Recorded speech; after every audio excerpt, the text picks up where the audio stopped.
Hey there, welcome. This week, movie of the week is Dangerous Minds.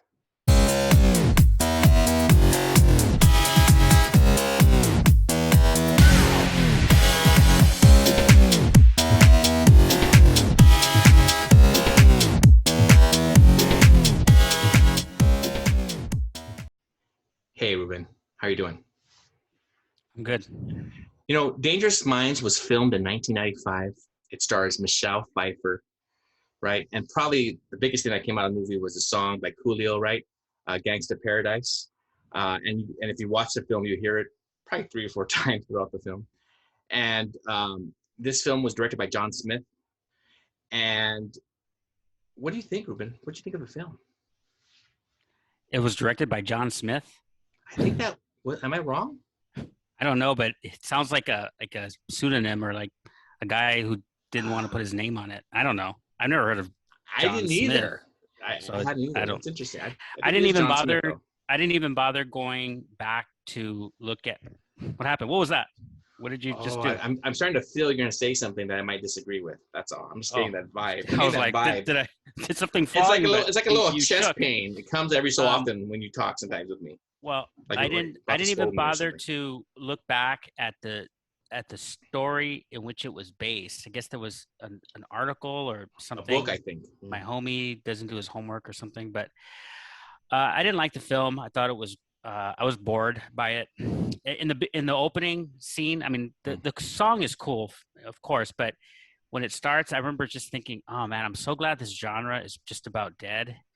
I guess the remnants come around every so often. This kind of genre of person comes in to a difficult area to teach and to turn a school around or a class around. It felt tired in 1995 already, and as I was watching it, it was to me it I, so point one, not interesting, pretty much from beginning to end. And I think part of the problem is a couple of things. There's really only one good actor in here, and it's Michelle Pfeiffer. After that, there's not. It's not just that there's no stars in it. It's just that there's. It just doesn't feel. It just feels like there's no stars in it. It just feels like there's no good acting in it, aside from Michelle Pfeiffer. And not that she was, mind-blowingly great. She was good. She's Michelle Pfeiffer, but her character, what's the motivation behind her going to this school? I kept asking myself that. We just reviewed To Sir with Love, or not just, but a couple months That's ago. yeah. But the character had a motivation that was very clear from the beginning to the end on why he was there. Here, I kept asking myself that question. I know one of the answers she gives is, "Wow, I just got a divorce, and I think it was because of the money." But she kept saying, "I'm not getting any money at this school." Don't all teachers say that, though? Right. But so what's the point? Why is she there? Why does she even finish the day? The class was typically awful. She's in it. So, she comes to this underserved area, this school, to try to encourage. It looks like a group of special needs kids in a tough area. And how does she do it? She has some good strategies, and I will get to them right now. But I guess the problem is with the lack of star power or lack of quality acting. The students weren't very strong, and the problem was the motivation of the main character, and it just left me very cold and very bored. I felt a little different. I actually felt the opposite in almost every way. I actually liked the film. I liked the young actors. I liked the music. I was engaged. I didn't really care for Michelle Pfeiffer. I didn't care for her. Her accent would go in and out. That She was had an pretty. accent. I Yeah, I exactly. barely noticed it. She did at times. You had to listen for it. And I go, I oh, this just is like Southern I Belle. just didn't care. Well, yeah, I mean, I understand you didn't care, and I know there's a lot of movies like this kind of white female savior coming in to take care of these kids, and I think that people even gave them a little, you know, criticism on the film because of it, and I mean, probably rightly so. However, I enjoyed it because I felt like it wasn't one of those movies where in other films the kids are real bad and then they change real quick. in this situation, it took a while before they started warming up to her and before she started getting through. And I liked, now, of course, Michelle Pfeiffer, I felt like she struggled with that. She felt like she was miscast because she's also supposed to be a Marine, now a retired Marine, right? Or she's not in service any longer. But so that I felt like Michelle Pfeiffer, Marine, doesn't make sense. And so, but she did, when we're talking about, what she did as a teacher, but I just felt like the kids were believable. I enjoyed the music, of course, this is 1995.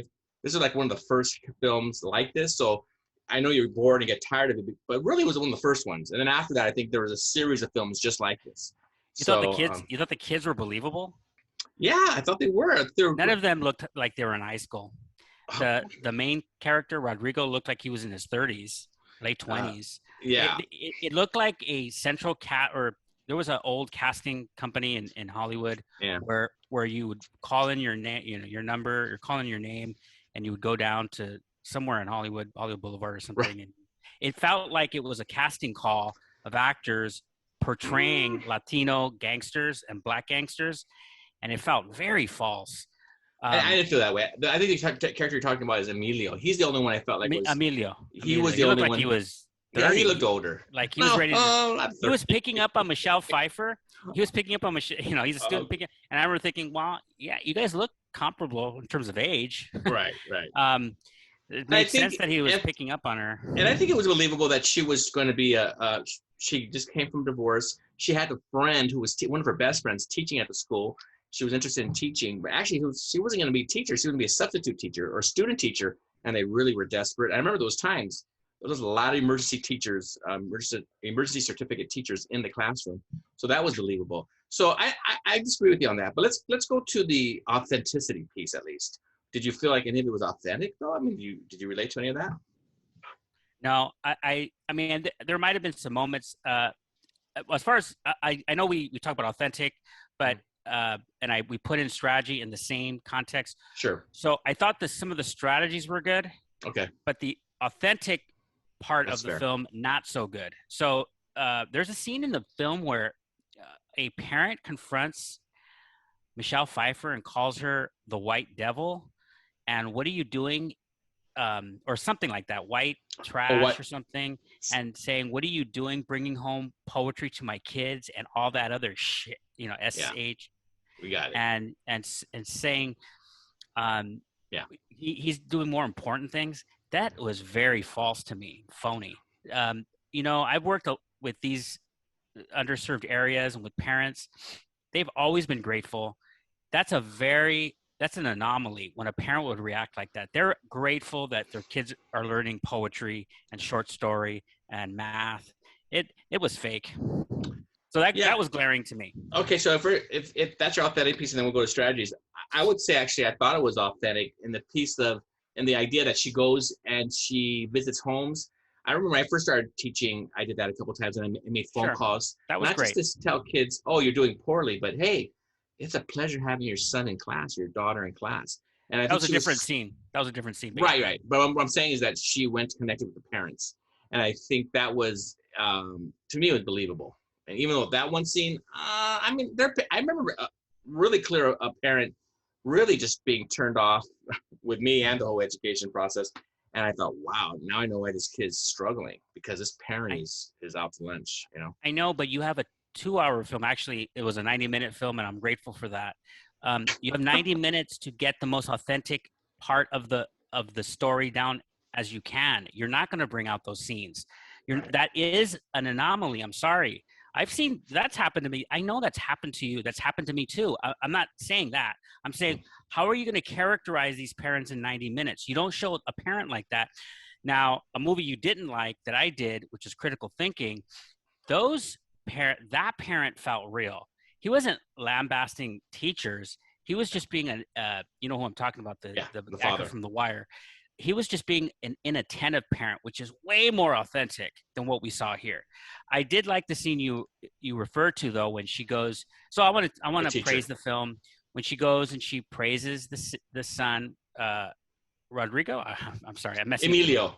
No, not Emilio. Oh no, the other young man. Kid. I think it is Rodrigo.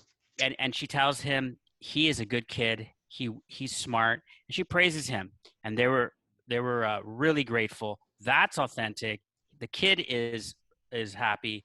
I also liked, I think, George Zunza, one of the actors, Mm. who got one of the teachers who got her the job. He Yes. says to her, he gives her a real key piece of advice. He says, all you got to do is get their attention.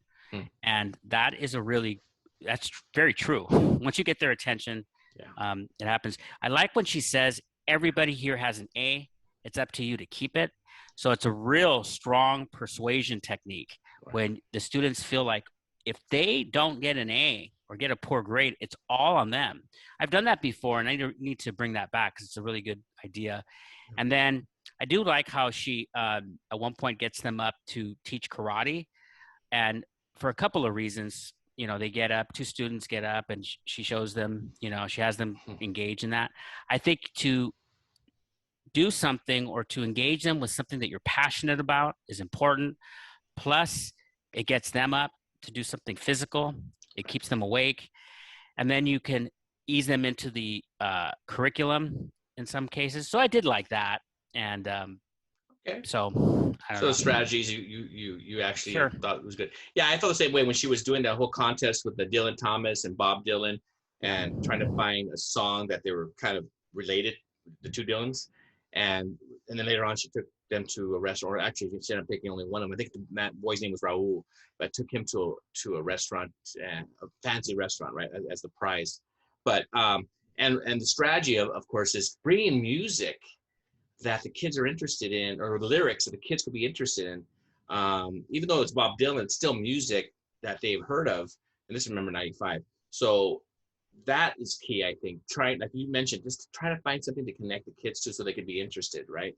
And I could just see her mind going, which I thought that was a good part of Michelle Pfeiffer in the beginning of the film, where you could see it in her eyes, like, what am I going to do next? What am I going to do to get these kids to pay attention to me, So yeah, I think as a teacher, you do that. Sometimes you get in that situation, like, oh man, it's not working today. What am I going to do?